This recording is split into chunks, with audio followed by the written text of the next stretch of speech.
La Minute Motard.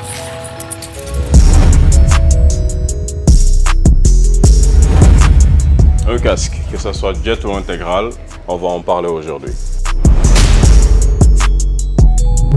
Bonjour, monsieur Fatah. Bonjour. Ça va, vous allez bien? Merci à vous. Alors, aujourd'hui, on est venu pour parler de casque. Oui. Que pouvez-vous nous dire de ce type-là? Alors, ça, c'est un casque Adventure. Déjà, à la base, c'est pour les motos en général, ceux qui conduisaient trail, Oui. style GS, Honda Africa Twin, GS ou bien V-Strom Suzuki. Oui. Après, c'est des casques qui sont à la base aux normes. Ils doivent tous être aux normes, tu vois. Donc, quand on dit Adventure, c'est un intégral, mais en version Adventure. Tu vois, ça fait en même temps cross, ça fait en même temps intégral, et c'est ce qu'on recommande. Hein, c'est pas utilisé par les conducteurs de T-Max? Non, pas du tout. C'est pas fait pour les T-Max, c'est pas fait pour les scooters, et c'est pas fait pour le cross. C'est fait que pour le trail. D'accord. C'est tout ce qui est GS, tout ce qui est Africa Twin, tout ce qui est Suzuki V-Strom. Donc la gamme Adventure. Hein, la gamme Adventure, exactement, et rien d'autre.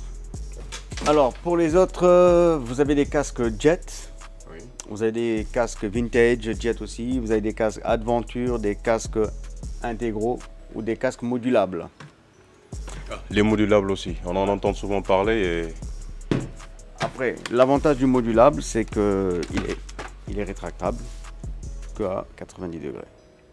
D'accord, donc ça veut dire qu'on peut carrément remonter la montonnière et Exactement. regarder On peut intégralement. remonter la montonnière, mais jusqu'au niveau du front, Oui. qui a une différence avec ce modèle. Celui-là, il est carrément rétractable, il va jusqu'à l'arrière. Ça, c'est le LS2, c'est la version Vaillant 2. Il y a la version Vaillant 1 et ça, c'est la version Vaillant 2. Alors, ça en général, c'est fait pour... moi, je vous conseille, par exemple, quand on porte un casque comme ça, pour ne pas dépasser 70-80 km/h. D'accord, parce que ce n'est pas des casques qui protègent intégralement. C'est pas un casque qui protège intégralement. Déjà, il n'y a pas de mentonnière, ça protège pas le nez, ça protège pas le menton. Ça, le premier choc, déjà, c'est fait en général pour rouler avec ceux qui ont un minimum de petites visières, pour éviter que le vent, les mouches, la poussière rentrent. Après, Un peu comme ceux qui roulent en 90, ceux qui roulent avec des BM90, des Triumph, Bonneville et tout ça, c'est le casque qu'ils portent. Et les scramblers, on ne peut pas conduire avec. Si, on peut conduire avec un scrambler, mais c'est après, sur longue route, par exemple, quand on prend l'autoroute à péage et qu'on arrive à 140-150 km/h, on reçoit toute la saleté. Ah ouais, c'est vrai. Hein, y a rien qui Carrément déconseillé pour les longs trajets, Exactement. pour les vitesses excessives, donc carrément à moins de 60 km/h. Exactement, c'est ça. Et maintenant, d'autre part, tout à l'heure, on parlait un peu, c'est-à-dire vous m'aviez montré votre casque, il y avait la norme, c'était mentionné DOT, ECE. C'est ça. Et voilà, en parlant de normes avec les casques aussi, comment ça se passe? Écoutez, je vais vous expliquer quelque chose de très clair et simple. Tous les casques en général sont faits en Chine.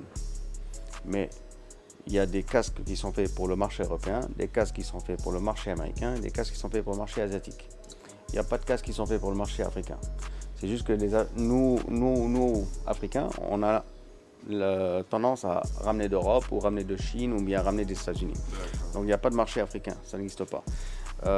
On a tendance à ramener de ce modèle, par exemple, c'est un MT Helmets, c'est un casque espagnol. La marque, elle est là, MT Helmets, c'est une marque espagnole. C'est fait en Chine, mais avec des normes européennes. Donc ce casque ne peut pas rentrer en Europe s'il n'a pas les normes européennes. Déjà, l'Allemagne, l'Amérique et la France ont tous un cahier de charge qu'ils envoient en Chine. Exactement. Et que les Chinois fabriquent. Maintenant, avant que les CPI la valident, donc il faudrait que ça respecte carrément le cahier de charge. Il y a un cahier de charge à respecter, sinon ça ne rentre pas en Europe. La douane de l'Union européenne, elle bloque carrément. Donc ça veut dire maintenant donc, de la naissance des normes pour chaque pays. Vous pouvez trouver le même casque en Chine, beaucoup moins cher, mais il ne sera pas aussi aux normes, parce que par exemple celui-là, il est fait en double polycarbonate. C'est une double coque en polycarbonate. D'accord. Après, vous avez des casques en plastique, vous avez des casques en fibre de carbone. Le casque en fibre de carbone, il est beaucoup plus léger. Ça ne veut pas dire qu'il est plus résistant. C'est juste qu'il est beaucoup plus léger dans le sens où ça évite d'avoir des problèmes au niveau du cou, des nerfs et tout ça. Ah, d'accord. Il y a des personnes qui ont de petits coups qui ne sont pas si forts que ça, donc ils ont des problèmes de cervicales. Donc ils ont besoin d'un casque vraiment très léger d'accord, qui puisse absorber le coup. Après un casque en plastique, ça n'existe pas un casque en plastique aux normes. Oui, j'ai une gamme pour enfants ici parce que bon, la demande y est parce que j'ai des personnes qui m'appellent pour me demander oui, je veux un casque pour enfants de 2 ans, 3 ans, 4 ans. Mais il faut savoir une chose que un gosse, ou un enfant, excusez-moi le terme, un enfant n'a pas le droit de monter sur un scooter ou sur une moto qu'à partir de 5 ans. Parce qu'un enfant qui n'a pas encore 4 ans ou 5 ans n'a pas encore bien, son cerveau n'est pas encore bien formé. Hein, le crâne n'est pas encore bien restitué, bien solidifié. Donc il est préférable, si vous avez un enfant de 3 ans, 4 ans, de le prendre en taxi ou de le prendre en voiture ou de le prendre en bus. C'est beaucoup plus raisonnable. Après, vous avez des casques ici, des casques chinois qu'on trouve dans le marché à 15-20 000 francs CFA. Et vous avez un casque ici qui vaut 60 000 francs CFA. Toujours un casque pour enfants? Oui, toujours un casque pour enfants. C'est une sacrée différence, 60 000, 15 000 francs. C'est normal, c'est du plastique ça. Un casque en plastique pour enfants? Pour enfants, ouais. Et ça, vous avez un casque en double coque de polycarbonate. Ah non, je donnerai jamais ça à mon gosse.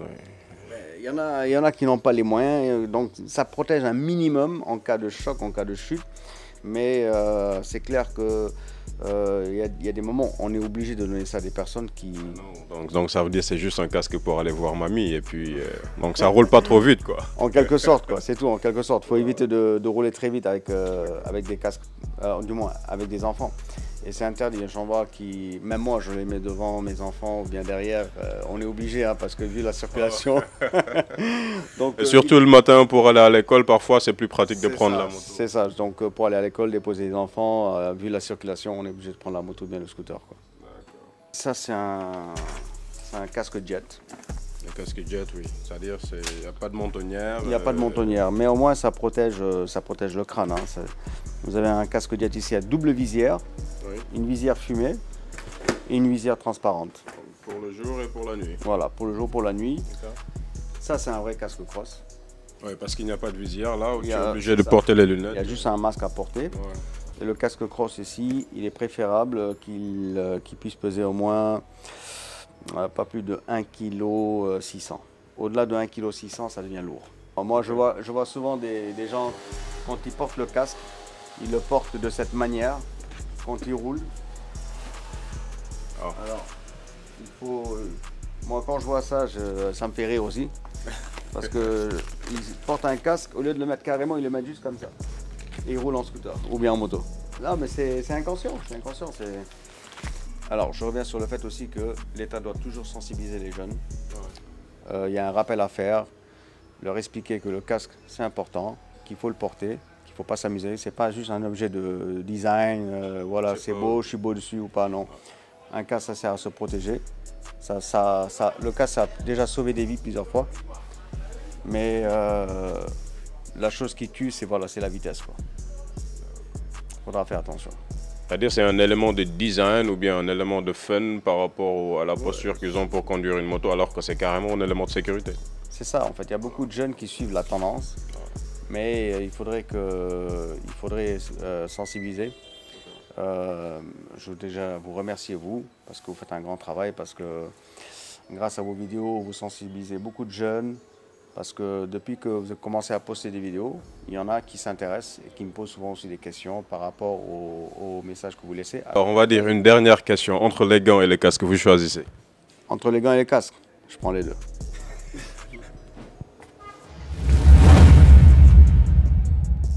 Alors d'autre part, vous êtes réputé d'avoir une boutique avec des produits un peu chers par rapport au prix que l'on trouve sur le marché.